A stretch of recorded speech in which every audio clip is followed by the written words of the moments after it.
Hello, and thank you for joining me for today's episode of Big Ideas in Eating Disorders. In this series, we hear from people in the field of eating disorders who share with us their personal and professional journeys, experiences, reflections, and ideas that never quite get represented in this way in the academic conferences or publications. I'm Kathy Pike, clinical psychologist and professor at Columbia University. I'm the host of Big Ideas in Eating Disorders, and I'm pleased to be collaborating with many eating disorder community groups and organizations on this series. Our goal is to weave together the narrative history of eating disorders through the stories of researchers, clinicians, and individuals with lived experience. We hope our conversations will bring insights and guidance that will inspire new and next generations of leaders in the field. Today, I'm talking with Dr. Marsha Marcus. Dr. Marcus is Professor Emerita in the Department of Psychiatry at the University of Pittsburgh School of Medicine. She is past president of both the Academy for Eating Disorders and the Eating Disorders Research Society. She's been recognized with a number of awards over her career, including the American Psychological Association Society of Clinical Psychology Outstanding Clinical Educator Award, the American Psychologist Association Clinical Psychology of Women Mentoring Award, and from the Academy for Eating Disorders Leadership Award and Lifetime Achievement Award. Marsha, you have contributed so much to this field. We're thrilled to have you here today. So let's start at the beginning and share with us a little bit about your growing up years, and when did you know that you were going to be a psychologist? I was born in a very interesting but innocent time in this country, the years post-World War II, when we were very optimistic that World War II would have been the last war and that all things were possible. I was born a twin.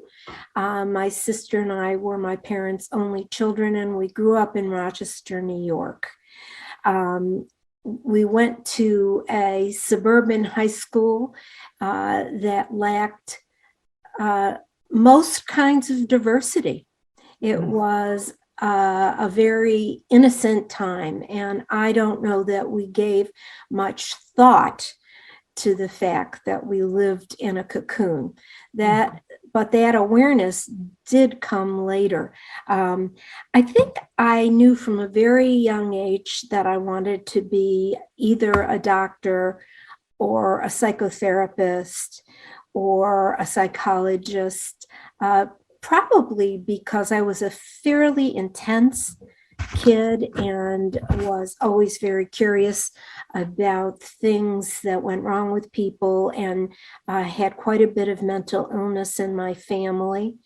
And when I got to college, I sort of just knew I would major in psychology. I did it, and I never really looked back. But things changed when I was in college. When I started college, women had to be back in their dorms at 9 o'clock on weeknights. We did not have the same freedom of movement or sense of limitless possibility that I hope young women have now. If you were daring, you would say you were going to be a nurse or a social worker or a teacher. And that was because these were easier to manage when you had a family. Never made, I got married very young too. Someone asked me, what were you thinking? And I said, I'm not sure I had a thought until I was about 25. But at any rate, by the time I left college, the women's. And where did you go, Marsha? Where did you go to school? Syracuse University. You went to Syracuse University in New York. Yeah. Syracuse is a big school. It's, I think, medium big. It's not big by University of Michigan or Ohio State or even Penn State main campus standards, but I think it had about 8,000 undergraduates.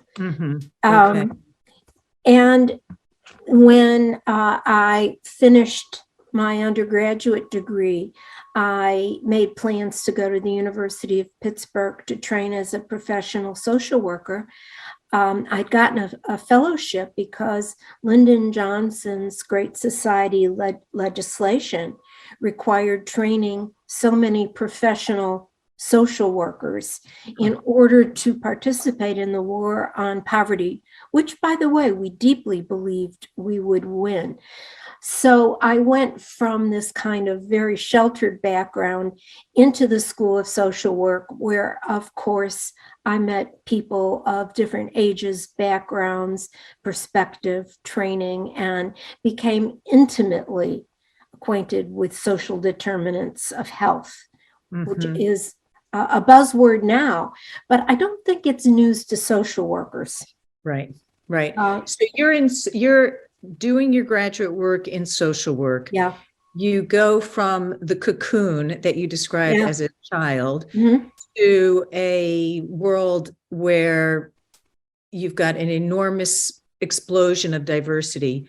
What stands out all these years as you look back now in terms of surprises or things that you remember learning for the first time as a young adult? I think it was all a surprise to me. First of all, I was only 20 years old when I got married and started graduate school.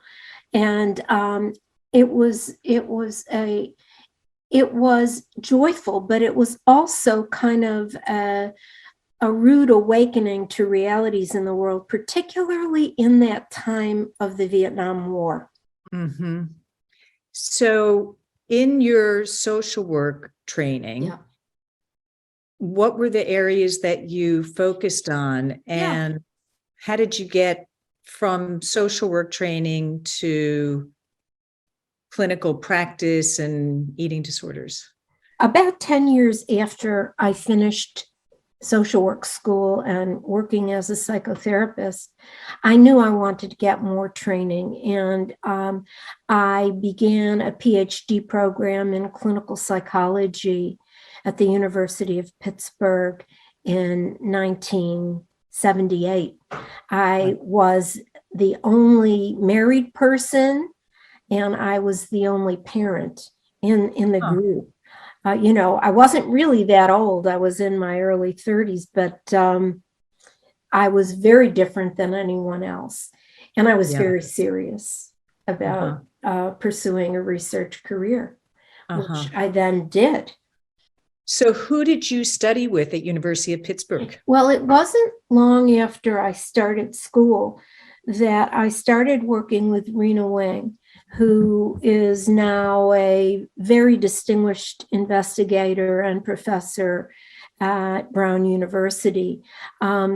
She is one of the preeminent behavioral weight control, obesity research in the country. We were neighbors and age mates, but of course she had 10 or 12 years on me professionally. She was a wonderful mentor. And I went to work learning about obesity, diabetes, and behavioral weight management.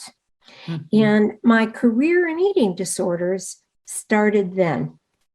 Tell us how you got from obesity, diabetes, and behavioral weight management to eating disorders. Well, I noticed that many of the participants in Dr. Wing's research studies had aberrant eating patterns. What I recognized then, and we all would know now, as binge eating. And although binge eating was not an unknown phenomenon, there had not been a lot of work that appeared in the years since the late, great Dr. Mickey Stunkard first identified binge eating as a distinct pattern among individuals with obesity. There were a few articles. Can we put some punctuation on that? Because today it's probably difficult for people to imagine that within the field of eating disorders, binge eating was not recognized. But what you're describing is actually the beginning of formally seeing what was right in front of us all along? I began to notice a pattern that we recognize now as binge eating, recognized it then too, but didn't talk that much about it among some of the participants in the behavioral weight management program. Within the obesity field, did it matter that there were different patterns, behavioral patterns of eating? In other words, did the field, the leaders in the obesity world, did they pay attention to those different patterns in terms of trying to understand etiology or maintenance, or was it somewhat irrelevant to the work that was going on at the time? I wouldn't say it was irrelevant, and I certainly was not the first person to describe it, but I would say it was not an area of intense research focus. And, you know, in a way, although I can make no claims to being first, certainly the work I did to first describe and then treat binge eating among individuals with obesity was part of what I would observe now is an evolving picture of disordered eating across different individuals, varying body sizes, genders, races, ethnicities. But then we had anorexia nervosa, bulimia nervosa and its variants, and little attention to patterns of aberrant eating among individuals who had overweight or obesity. So that takes us really to your big idea, right? In terms of the need to identify, describe, and develop specific interventions around the behavioral disturbances that you were seeing that started with people who were obese. Tell us a little bit more about this, the heart of this work that you did that was really foundational in terms of binge eating disorder. Well, this was pre-binge eating disorders day, right? But not by that much. So I did my dissertation looking at the differences between folks in Rena's programs who did and did not have a pattern of binge eating, and looked at their responses to a behavioral weight management program and to two different variations of a diet, one that emphasized the intake of complex carbohydrates, which kind of went by the wayside. But the findings of my dissertation, which were published in the Journal of Consulting and Clinical Psychologists, showed that there were marked differences between those with and without binge eating, but that by the end of a year, there were no differences in weight loss. And this is an issue, by the way, that reverberates to this day. And there are efforts now to do things like meta-analyses and taking closer look at whether people with and without these patterns do differ in response to weight control. But I can tell you that the work of my dissertation and then quickly of others, okay?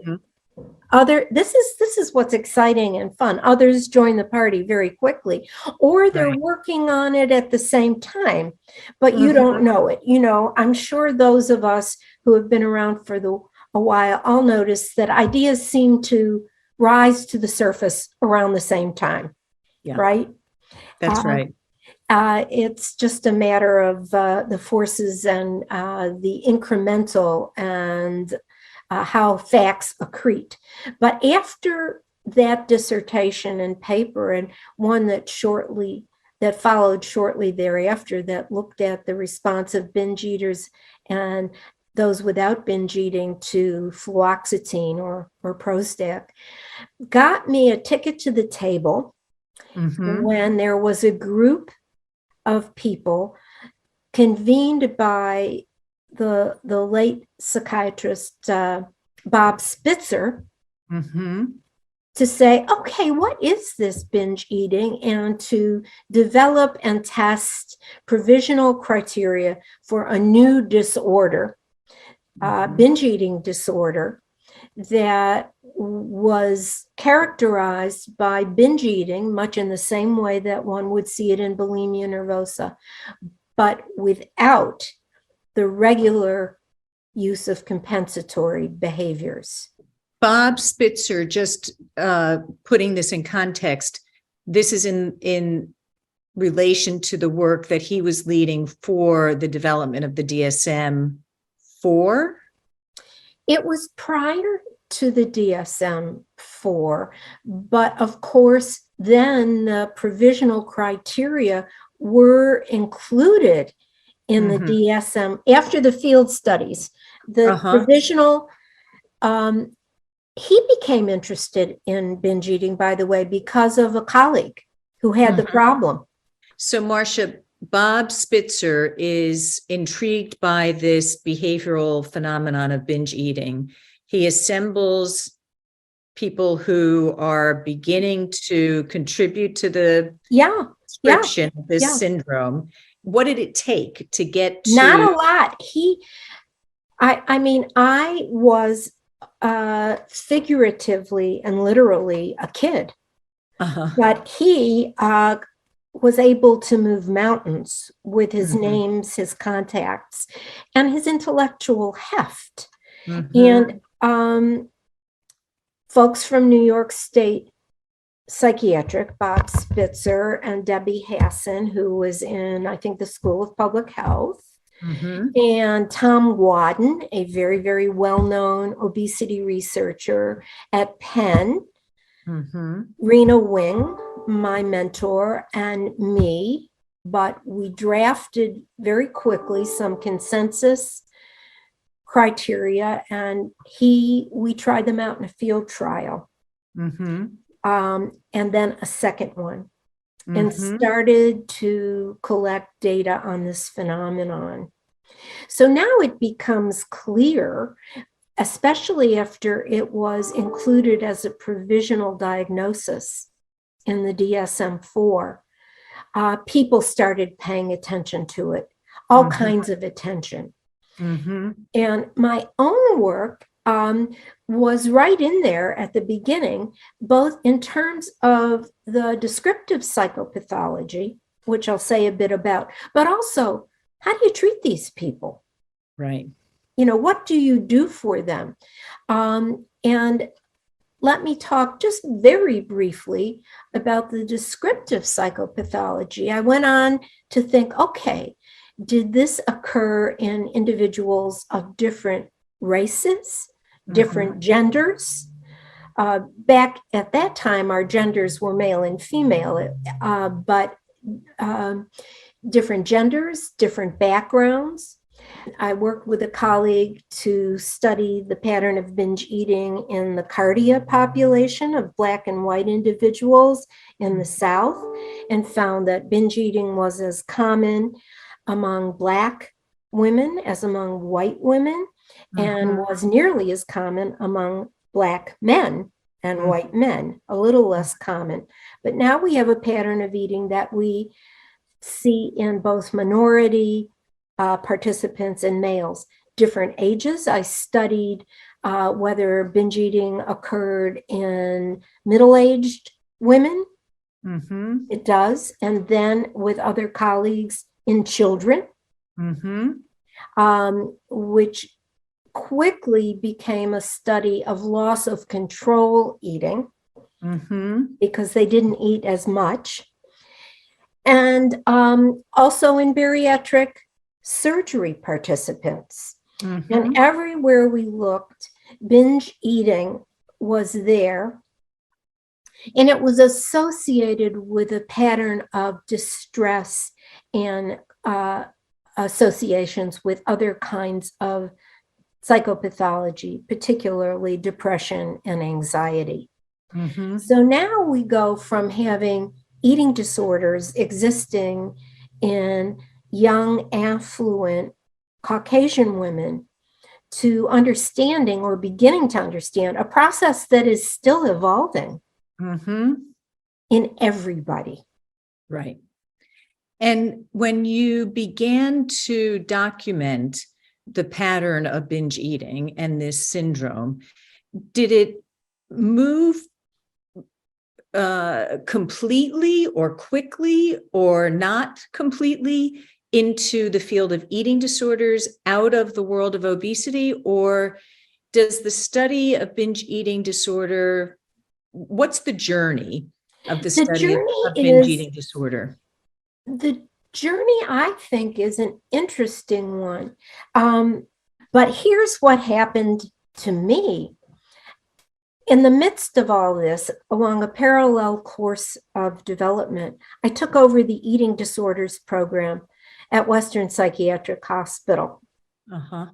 And that began my journey in the eating disorders world. I had been living in the obesity world.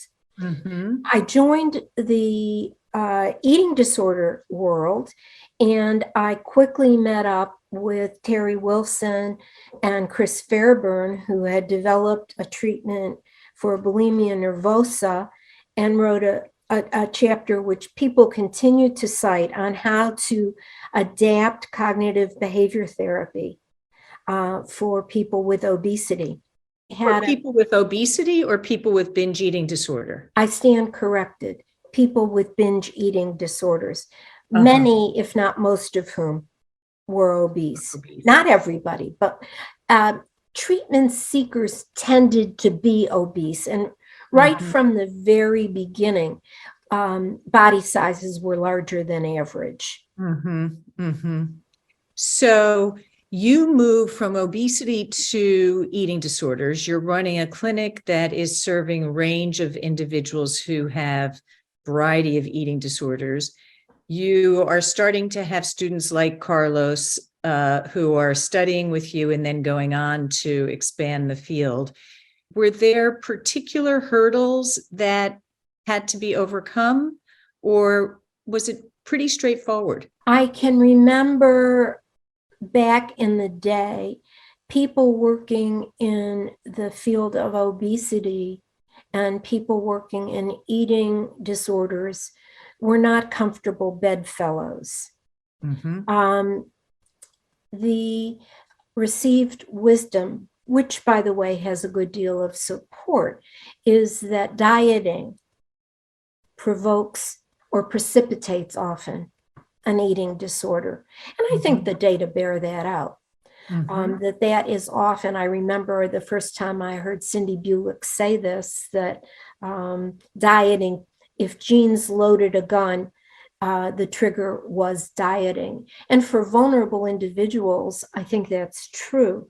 But I did a study early on where I saw quite clearly that many people with obesity who started binge eating dieted only after they had binge eating, not vice versa. In other words, there was more than one pathway to this kind of eating pattern. And that the kinds of things, whether they were a diathesis for mood problems, obesity itself, or eating problems, the aberrant eating often preceded attempts to diet, which then started a negative cycle. But there was always a bit of skepticism, maybe even some scoffing and hostility at the notion that binge eating might not be a consequence of dieting.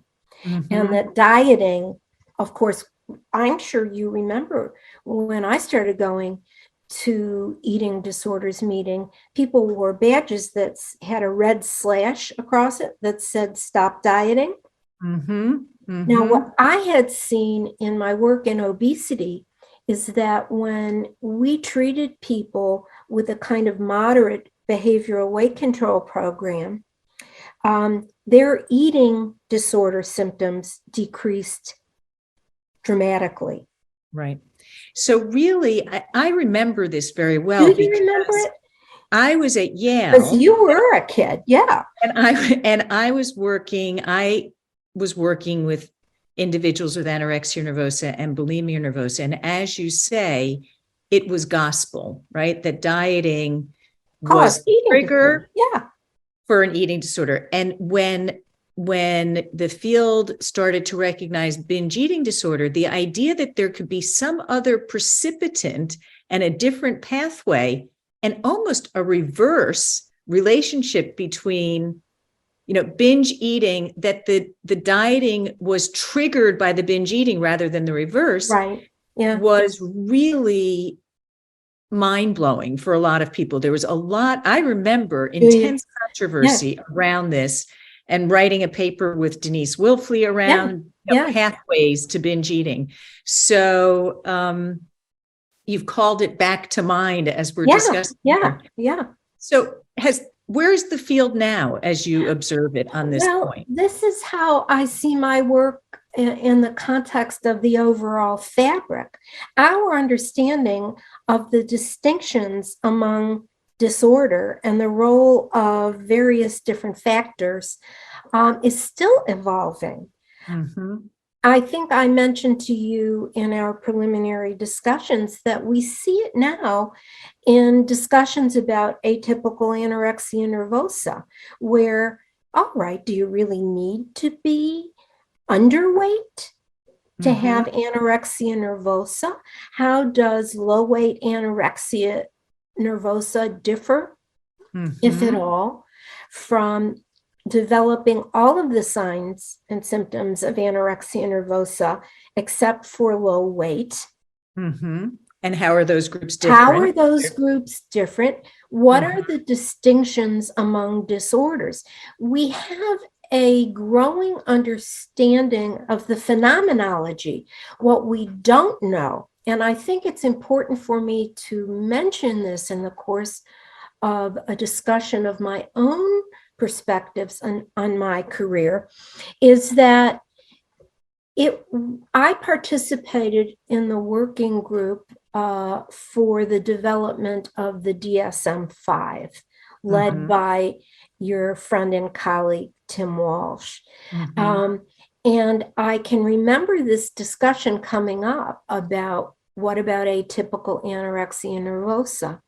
And it was, here is what people today need to understand. It was never under consideration as to whether people with atypical anorexia were ill.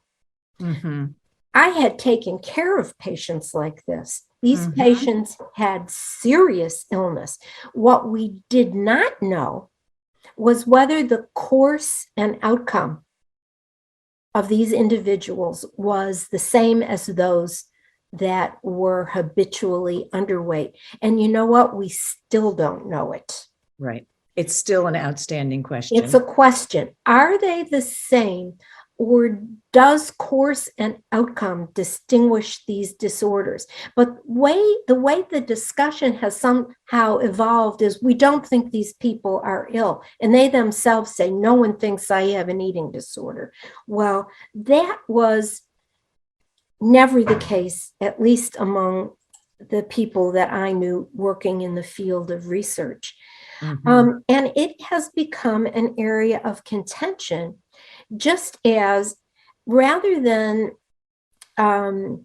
resolve the controversy about obesity and whether or not it should be treated and what the implications are of obesity for health are argued passionately. And this is in a very important context, a very important question. But I think it's also very important to consider the context. There are people who believe that, well, they don't believe it, they know it. They know that being an individual at a larger than average body size is associated with significant stigma. Mm-hmm.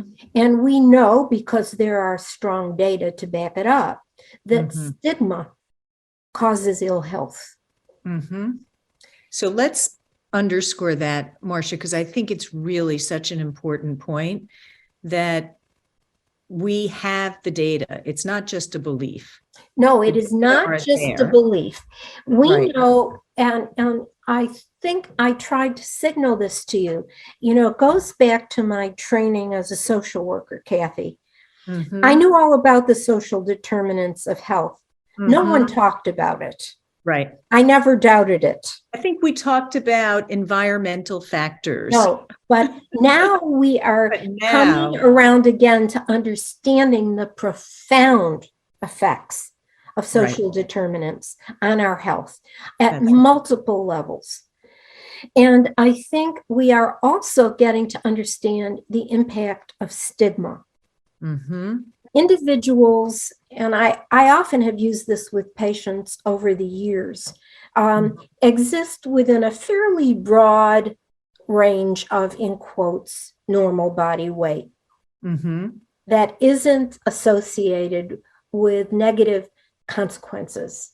Mm-hmm. We know, for example, some races and ethnicity tend to develop medical consequences associated with central adiposity, for example, at lower weights. But by and large, there's a range of normal, and normal eating is a range. But we also know if you get too far underweight, Mm-hmm. we know about the devastating consequences of significant underweight.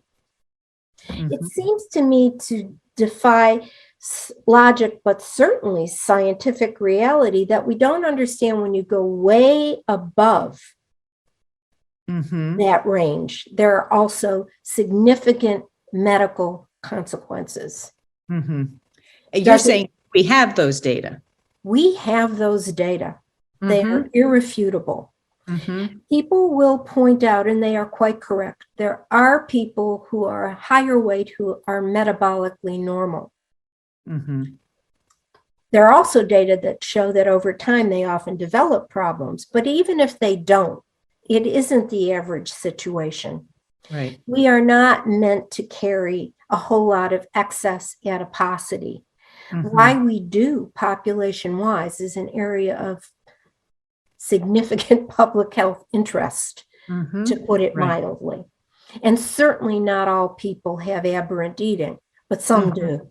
Given your wealth of experience, if you can capture for us, why does the health at any size from this branded perspective concern you? It concerns me. I think that as a concept, I don't care if you weigh 100, 200, or 300 pounds. Everyone should strive to moderate their food intake in a direction towards unrefined, unprocessed, and healthy. And they should increase activity and be as healthy as they possibly can be. There's no problem there. But we also know that rates of type 2 diabetes and cardiovascular disease are skyrocketing and are associated with morbidity and mortality. And that moderate weight loss that has been shown compellingly by the Diabetes Prevention Program and Look Ahead can be significantly, if not totally, mitigated by moderate weight loss. We're not talking about losing 100 pounds. We're talking about a 220-pound woman becoming a 180-pound woman. That would be associated in most people with significant improvements in fasting blood sugar and lipids and other cardiovascular risk factors. So part of what I'm hearing from you, Marsha, is that you agree with the idea of health at any size, that you want people to be optimally healthy at whatever size they're at. Absolutely. And I want them not to be the targets of Mm.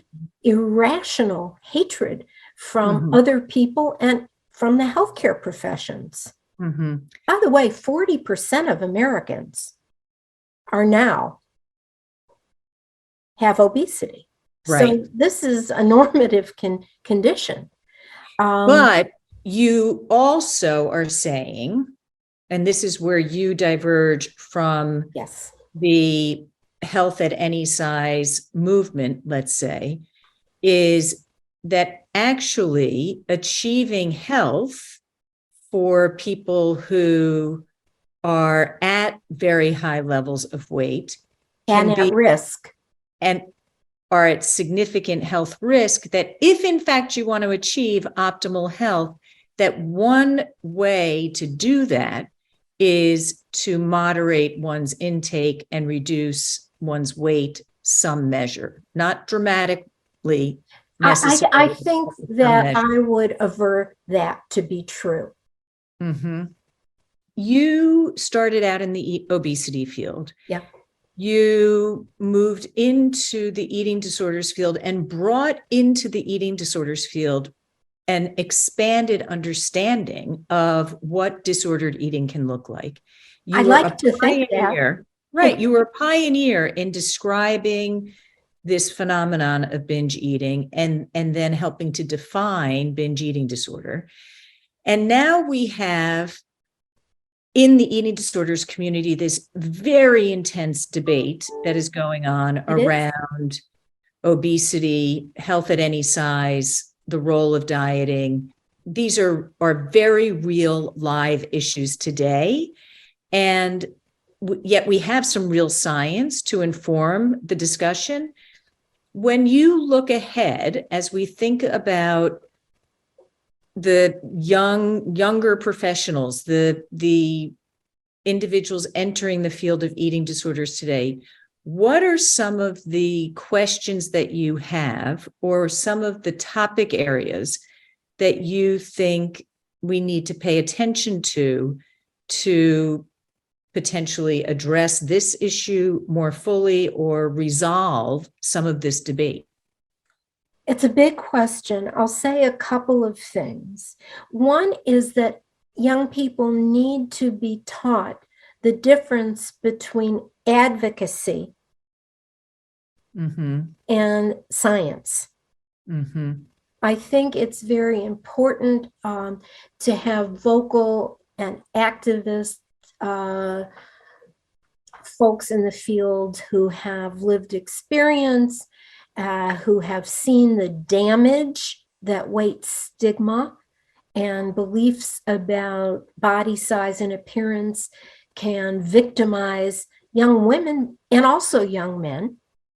Mm-hmm. But I think that we risk conflating advocacy for what we know scientifically. And I think that there has been some recognition, at least on the part of the Academy for Eating Disorders, that we have to get back to promoting scientific discourse and discussion and not get reduced to polarized expressions of beliefs instead of being guided by the science. I think our whole society is in danger of that. Mm-hmm. Mm-hmm. Actually, you're touching on a topic that is so critical, broadly speaking, around education and science and knowledge, right? And we talk about this post-truth world that we live in.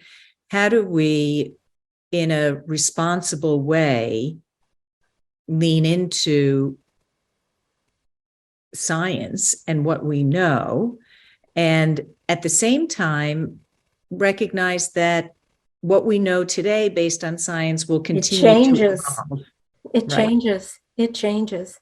Yeah, I think that it's an excellent way of stating the big picture questions. But I Mhm. think that the eating disorders field as it is at risk for tilting towards an anti-scientific stance on a lot of this. And so for clinicians entering the field, researchers entering the field, one wish for them?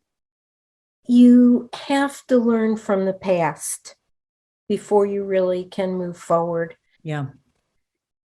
There's a lot of work to continue to be done. You have contributed so dramatically and significantly to the field. And well, that's a kind and very complimentary statement, Kathy. It is absolutely true. And it's been such an education for me and a delight to talk with you today, Marsha. Thanks so much for joining us. I'm always glad to talk to you. Thanks.